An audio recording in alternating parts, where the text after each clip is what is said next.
Chapter 8. Sasakay tayo sa rickshaw?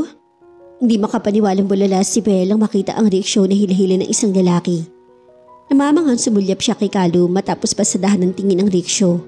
Sa sobrang tuwa ay nahampas niya ang binata sa balikat ng malakas. Narinig ni Belle ang nagtawanan ng mga taong nakakita sa ginawa niya. Pero hindi niya pinansin ang mga to. Oh my God, ang bongga talaga. Parang gusto niyang pumalahaw ng iyak. Ang buong akala niya hindi na matutupad ang kaniyang pangarap. Mabuti na lamang at hindi umuulan ng snow buong araw kaya hindi natatakpan ng makapal na yelo ang mga daan sa buong Arashima, Kyoto. Isang dokumentaryong ginagawa ngayon para sa bandang Cyclops. Sa Kyoto na piling magtungo ni Calum dahil maraming alaala raw ang nabuo sa lugar na yon nung nagsisimula pa lamang ang mga to. Noong una ay hindi sumang-ayon si Calum nang sabihin ni Alexi na kailangan niyang sumama sa taping dahil maraming fans na nag-aabang para sa interview niya. Kung hindi pa siguro dahil sa matinding pakiusap ni Alexi, hindi pa papayag ang binata. Isa pa, nauna na rin niyang sinabi kay Calum na payag naman siya sa magiging interview kung sakali dahil gusto niyang makabawi sa nagawang kapalpakan. Nakausap na ni Belle si Jana at sinabi niya sa kaibigan na ang isang linggong Christmas vacation niya sa Japan ay gugululin lamang nakasama si Calum. Tumawag na rin siya sa pamilya niya sa Pilipinas para iparating na nasa maayos siyang kalagayan. Pakiramdam ni Belle ay bumalik siya sa nakaraan, kung saan maayos pa ang lahat sa pagitan nila ng binata. Hindi na ito masyado nagsusungit sa kanya at kahit papaano ay ngumingiti na rin. Pinagtapat na rin niya kay Calum ang tungkol sa misteryosong tawag na natanggap niya bago siya magtungong Japan. Ipinakita niya rito ang litratong natanggap niya sa email. Nang tawagan naman niya ang numero ng babaeng nakausap, hindi na niya tumakontak pa. Ang tanging sinabi lamang ni Calum sa kanya ay hindi na muna sila dapat na gumawa ng kahit anong hakbang. Lalo pa't wala siyang ideya kung anong gustong mangyari ng babaeng nakausap niya. Kaya ngayon halos hindi na tuloy niya magawang umalis pa sa tabi ng binata. Natatakot si Belle na baka nalingat siya ay may gawing hakbang ang babae rito at hindi niya to matulungan.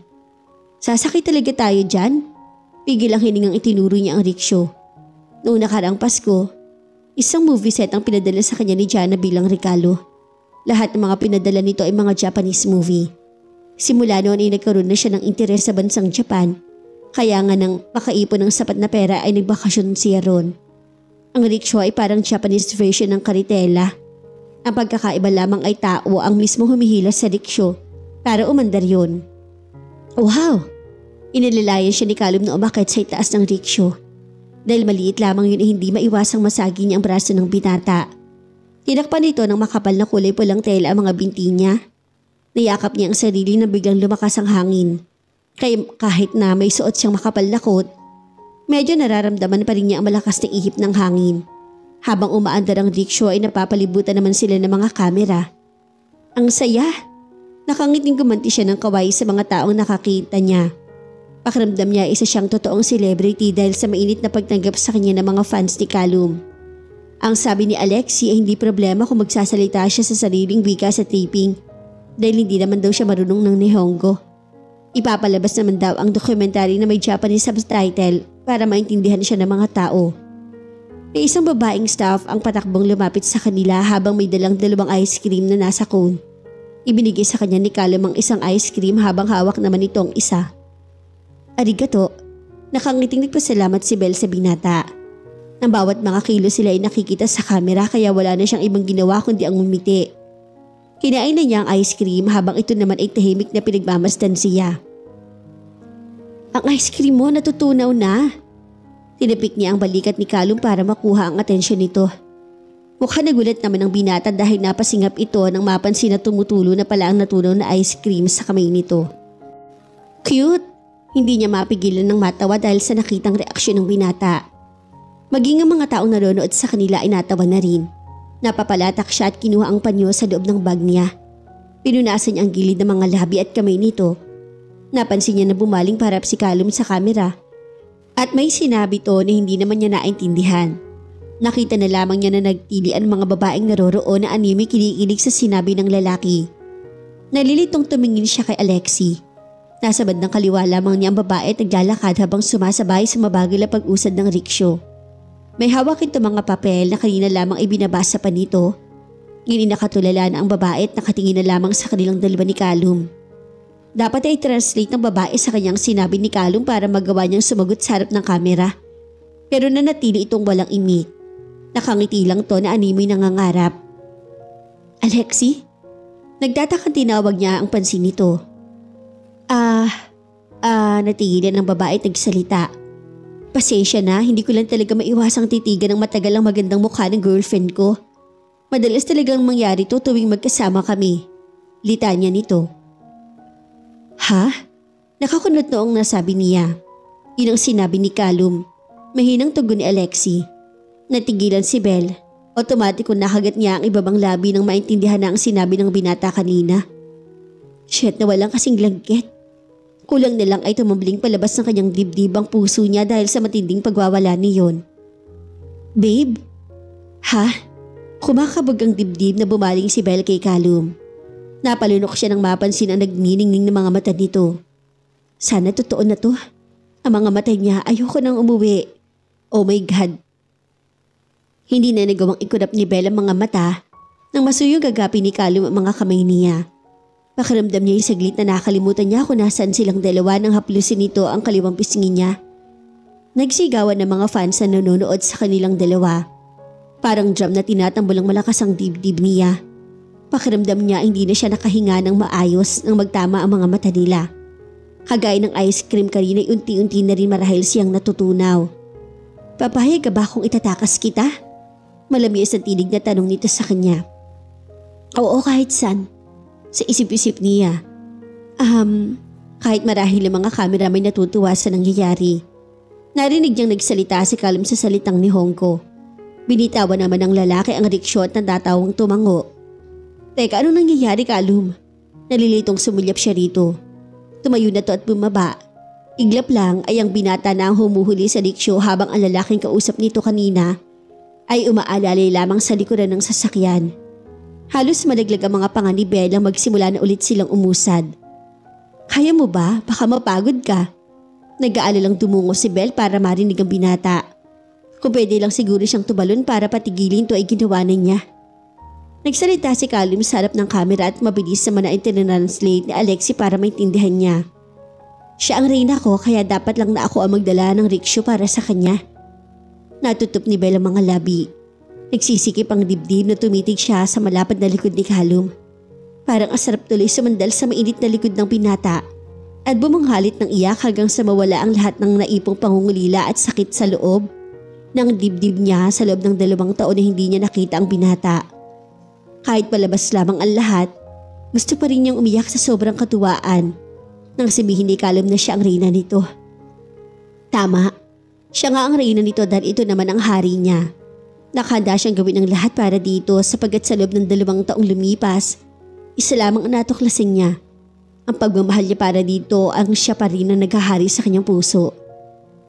Arigato, arigato. Paulit-ulit na sabi ni Belle sa mga fans ng Cyclops na nagpapapicture kasama siya. Ang iba pa nga ay masayang niyayakap siya na parang ipinaparating na masaya ang mga to para sa kanilang dalawa ni Callum. Dahil ayaw niyang magpaiwan sa bahay, ay isinaman na lamang siya ni Callum sa isang malaking TV network dahil may live performance ang banda nito ngayon. Kahit naman hindi niya masyadong nalilibot ang Tokyo dahil hindi siya makaalis sa tabi ni Callum, ayos lang sa kanya. Naintindihan niya na abala to sa pagpopromote ng banda sa bagong album. Kahit naman kasi libutin pa niya ang buong Japan ay hindi rin magiging ganong kasaya ang bakasyon niya kung hindi niya to kasama. Let's go? Lumingon si Belle sa bandang kaliwa niya nang marinig ang tinig ni Callum. May guitar case na nakasukbit sa balikat nito. Napailing siya nang marinig ang malakas sa tilian ng mga naroroon. Noon ay hindi niya iniisip na nakakadagdag sa sex appeal ang isang lalaki kapag may hawak itong gitara. Nagkamali pala siya. Dahil maliban sa talagang gwapo si Callum ay tulian ang pumalo sa 100% ang pogi points level nito dahil sa gitarang beat-beat. Bahay! Gumanti si Belle ng kaway sa mga fans na nasasalubong niya. Pagkalabas sila ng building ng TV network ay bigla siyang napahinga ng malalim. Alam mo, mabait ang mga fans ninyo kaya nakakakonsensya sa ginagawa kong panluloko sa kanila. Pakiramdam ko kapag nalaman nila ang totoo na hindi mo talaga ako girlfriend ay kakalbuhin nila ako. Hindi naman mangyayari yun dahil po protektahan kita. Nangingiti ginulo ni Callum ang mahabang buhok niya. Talaga? Parang nabunutan siya ng malaking tinik sa dibdib nang maramdaman ang seguridad sa piling nito. Kahit nang sumakay na sila sa loob ng kotse ng binata ay hindi pa rin nawawala ang ngiti sa mga labi niya. Pasyal tayo? Tanong ni Callum. Saglit na napaisip si Belle bago umiling. Gustuhin man niyang tanggapin ang paanyaya nito ay hindi niya kayang makita ang matinding pagkakahapo sa gwapong mukha nito. Next time na lang. Tingnan mo nga ang mga mata mo.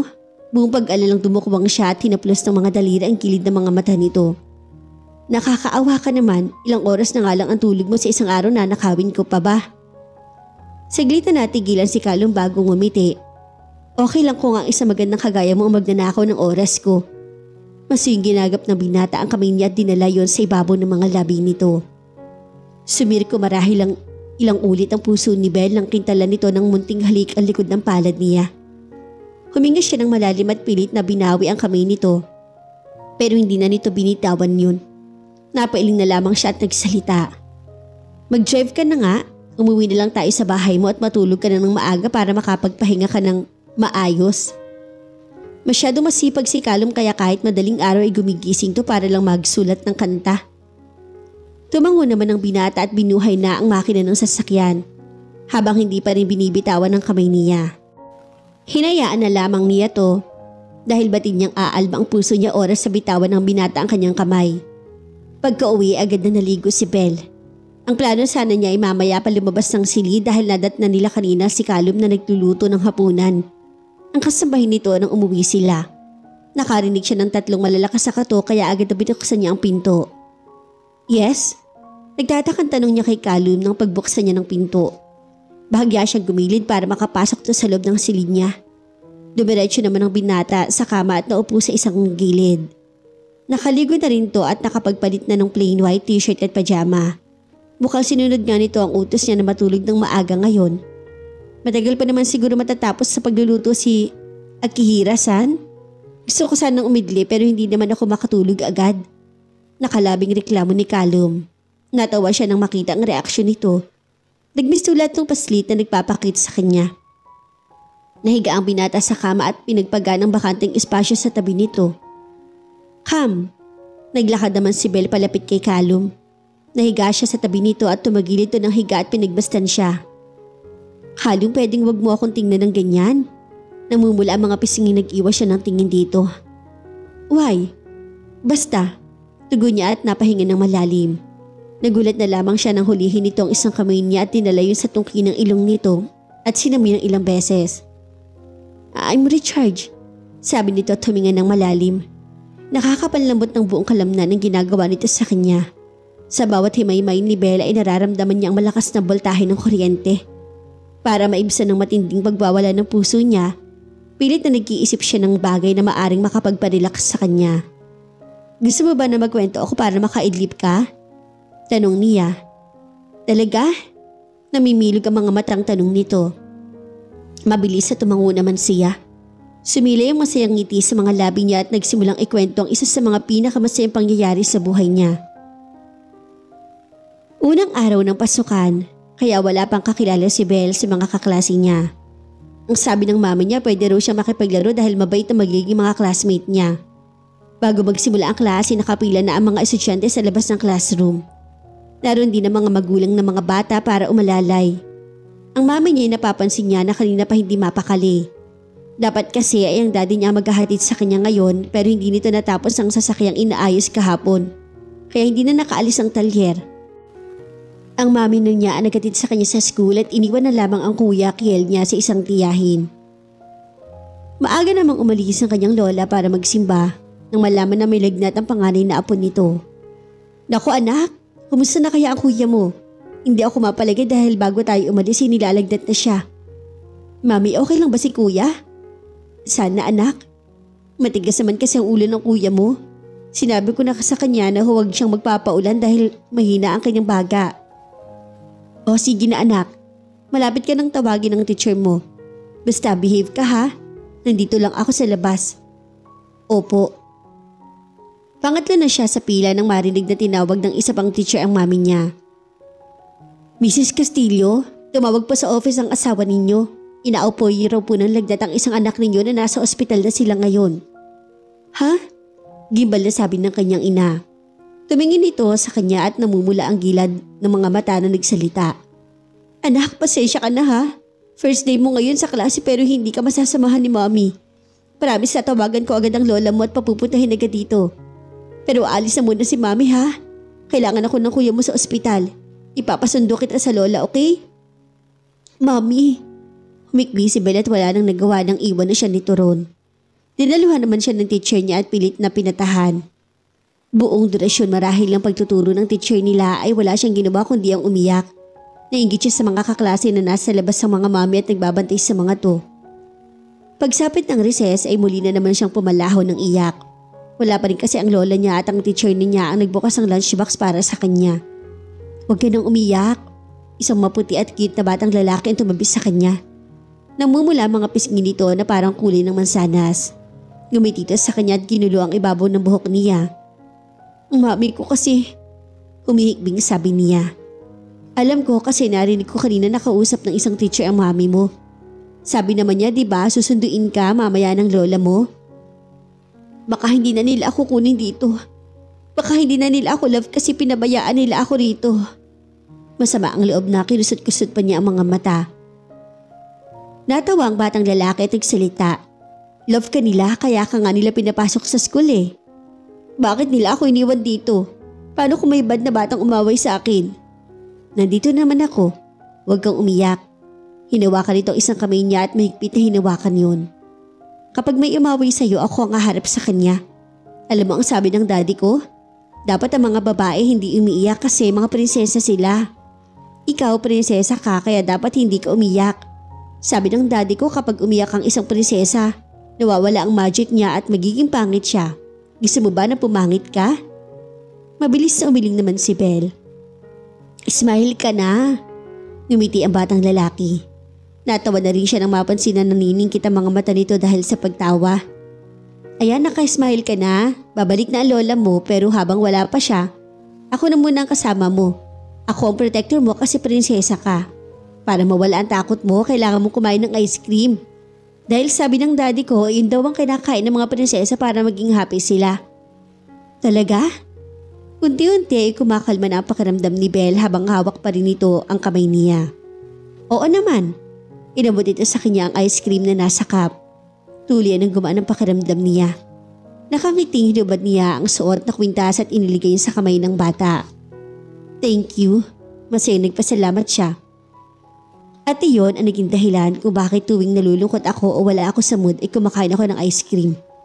Hanggang ngayon, hindi ko pa rin alam ang pangalan niya dahil hindi ko na siya nakita sa pangalawang araw ng klase namin. Ano kaya nangyari sa kanya? May asawa na kaya siya? Tila nangangarap na nakatingala si Belle sa kisame habang nagsasalita. Isang malakas na hilik lamang ang naging tugon ni Callum sa kanya. Nakaawang ang mga labi na nilingon niyang binata. Nakatulog na pala ito habang nagsasalita siya. Napapalatak siya at tumagilid ng higa. Pinagbasta niya ang gwapong mukha nito. Mabagal ang mga kilos sa hinihilot niya ang taliri ang nakakunot na noon nito. Hinawi niya ang ilang hibla ng buhok na tumatabing sa mga mata ng binata. Hindi niya mabilang kung ilang beses siyang napabuhagugat ng malalim na hininga nang kumibot ang mga labi ng binata. Pigil ang hininga na bumaba ang mga daliri niya sa makipot at mamula-mulang mga labi nito. Hindi nakakasawang pagmasa ng buong gabi ang maamong mukha ni Callum habang mahimbing na natutulog. Kung ang perpekto mga ngiti nito ang magigising sa kanya tuwing umaga, magiging perpekto siguro ang buong araw niya. Nang kumilos ang binata paharap sa kanya ay natigilan siya nang yumakap ang isang braso nito sa bewang niya. Umungol pa at nagsalita. Belle? Nahigit niya ang hininga nang marinig na tinawag nito ang pangalan niya. Hindi na tumuling sumagot at mukhang mahimbing pa rin ang pagtulog. Kinabig siya ng binata patungo sa katawan nito. Buong pagsuyong yumakap naman siya rito at isinandal ang ulo niya sa ibabaw ng malapad na dibdib nito. Idinikit pa niya ang tenga sa tapat ng kaliwang dibdib ni Callum para malayan niyang marinig ang normal na tibok ng puso nito. Nagmistulang malamyos na musika yun sa pandinig niya kaya napangiti siya. Heaven. Ang mainit na katawan ng binata, ang pinakamasarap na una na nayakap niya sa buong buhay niya. Matamalay ang buong katawan na bumangon na si Belle nang magising siya. Malungkot nang ngumiti siya na makita sa oras ang nakapatong sa bedside table na 9:00 na pala ng umaga. Ngamayang gabi ng flight niya pabalik sa Pilipinas. Pero pakiramdam niya ay ayaw pa niyang umuwi. Kulang pa pala ang 1 linggo bakasyon sa Japan, parang isang kisap mata lamang yun para sa kanya. Kung hindi lang siguro siya napapagalitan ng kanyang ama dahil nangako siya na uuwi para makasamang pamilya sa New Year, baka nagpa-extend pa siya sa bakasyon. Pagkatapos siyang tiklipin ng makapal na comforter, inaligo na siya at nagbihis. Pupuntahan niya ngayon si Jana dahil kukunin niya ang ilang mga gamit na naiwan dito. Dahil nasa ibang syudad, malayo sa Tokyo ang bandang Cyclops para sa gig, hindi siya masasamahan ni Callum. Tansya niya ay mamayang hapon pa ang balik nito. Nangako ang binata sa kanya bago umalis, ito ang mismo maghatid sa kanya sa airport. Napamutuhin nga siya at pinagmasdan ng sariling refleksyon sa malaking salamin. Kahit anong pilit niyang ngumiti, hindi yun maabot ng mga mata niya. Ay, Belle. 1 linggo mo lang nakasama si Callum, tapos ngayong araw mo nang bumalik ng Pilipinas? Ano ka ba naman? May trabaho ka kayang dapat gawin. Maraming estudyante naghihintay sa pagbabalik mo. Pinisil niya magkabilang pisngi para kahit papaano gumaan ang kanyang pakiramdam. Marahil tapos na ang papel niya sa buhay ng binata. Tapos na maliligayang araw niya sa piling nito. Wala siyang ideya sa mangyayari oras na bumalik na siya sa Pilipinas. Siguro, nakakalimutan din niya ang taong to kapag hindi na niya nabanggit sa TV o kaya naman ay sa internet. Ganoon naman talaga sa showbiz. Mabilis din nakakalimutan ng mga tao ang mga issue. Feeling celebrity talaga, nailing na nais sa loob ni Belle. Ipinida niya ang buhok at inilagay sa bulsa ng pants niya ang cellphone na makarinig siya ng malakas at nagmamadaling katok sa pinto. Mabilis inihakbang naman niya ang mga paa tungo sa pinto. Kahit alam niyang imposible, umaasa pa rin siya na si Callum ang makikita niya sa labas ng silid. Pero bandang huli ay nalumo siya nang makita ang nag-aalalang anyo ng manager ng banda na si Alexi. Alexi, may problema ba? Nalilitong tanong ni Belle. Hindi ito nagsalita at basta na lamang ito pumasok sa loob ng silid. Yakap ang iPad na madalas siyang makitang dala nito ay pabalik-balik na naglakad sa harap niya. Ano ba? Nahihilo na ako sa iyo eh. May problema ba? Hinawakan niya ang braso ng babae para pigilan to. Alam mo na ba? Natatarantang tanong nito sa kanya. Ang alin? Iniharap ni Alexis sa kanya ang iPad at may pinakitang video. Napakunot-noo si Bella makita ang video nilang dalawa ni Callum. Iyon ay habang nag-uusap sila sa parking lot ng isang TV network. Alam mo, mabait ang mga fans ninyo kaya nakokonsensya ako na sa ginagawa kong maluloko sa kanila. Pakiramdam ko kapag nalaman nila ang totoo na hindi mo talaga ako girlfriend ay baka kalbuhin nila ako. Kumakalat na sa internet ang video ng pag-uusap ninyo ni Callum. Isang Filipino pa ang nag-post nito sa internet at siya na siya rin ang kumuha ng video. Kanina ko pa tinatawagan si Callum pero hindi ko siya makontak. Anong gagawin natin, Belle? Namutla siya sa pagkatapos mapanood ng video. Para siyang binuhusan ng malamig na tubig sa buong katawan. Nangihina ang mga tuhod na napaupo siya sa gilid ng malaking kama. Kahit anong gawin niya ay hindi magawang mag-isip ng tama. Iglap lang ay pumatak na ang kanyang mga luha. Ihatid mo na ako kay Jana. Nagsisikip ang dibdib na pakiusap niya kay Alexi. Pero kailangan ka ni Callum ngayon. Nag-aalang dinaluhan siya nito. Hindi. Umiyak na napailing siya. Hindi naman niya ako totoong girlfriend. Sorry Alexi, hindi ko sinabi sa iyong totoo. Niloko kayong lahat at kasalanan ko ang mga nangyari ngayon. Naalis na lang ako, please, ihatid mo na ako. Wala itong nagawa kundi ang yakapin siya ng mahigpit. Tinapik dito ng marahan ang likod niya habang patuloy naman siya sa pag-iyak. Para pinagbakasakan si Belle ng langit at nalilitong pinikit ang mga mata. Animo ay may matalim na punyal ang nakabaon sa puso niya dahil hindi siya makahinga ng maayos. Ngayong natuklasan na ng mga taon tungkol sa pagpapanggap niya, wala na siyang lakas ang loob na harapin ang mga to. Wala nang dahilan pa para manatili siya sa tabi ni Callum.